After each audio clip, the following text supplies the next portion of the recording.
तुम लोग चाहते हो मेरी शादी ना हो धूम धड़क्के से, फकीरों की तरह शादी करूं मैं?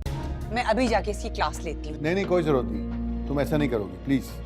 से वापसी में मेरे एटीएम से पैसे निकलवाए। जानबूझ के कर रहे हो मेरे साथ, अच्छा नहीं कर रहे। लेकिन हारून आप अम्मी बाबा बिल्कुल ठीक कह रहे हैं, इसमें मुस्कान की इतनी गलती नहीं है जितना रजा का कसूर है।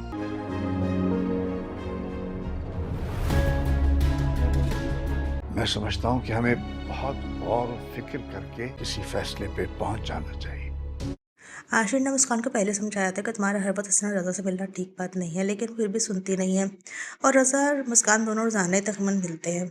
अब एक दिन वो लोग साले से बनते हुए रात के टाइम पे खड़े हुए होते हैं तो पुलिस वहाँ पे आ जाती है और उन लोगों को पकड़ के ले जाती है। अब काफ़ी ज़्यादा उनसे तफ्तीश भी करते हैं कि तुम दोनों का आपस में रिश्ता क्या है।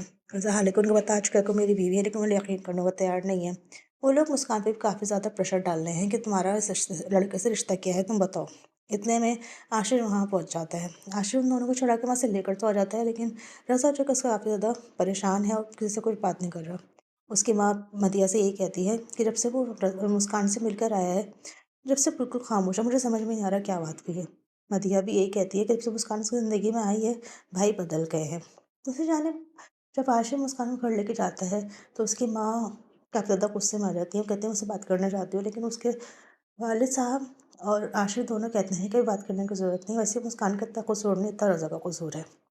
फिर वो लोग रज़ा के घर पे जाते हैं और उनसे बात करते हैं और उनके वालिद साहब से कहते हैं कि हमें इसकी रुखसती के लिए बात करनी चाहिए। तो उनके वालिद साहब भी यही कहते हैं कि हमें सीरियसली इनकी रुखसती के बारे में सोचना चाहिए। दूसरी जानब दानिया है जो कि पैसे निकाल कर जब ला रही होती है तो पैसे उसका अपना भाई चुरा लेता है, उससे सब कुछ छीन के ले जाता है और घर आके उससे यही कहता है कि तुम लोग चाहते ही नहीं हो कि मेरी शादी धूमधाम से हो, इसलिए तुम लोग ये बहाने कर रहे हो कि पैसे चोरी हो गए।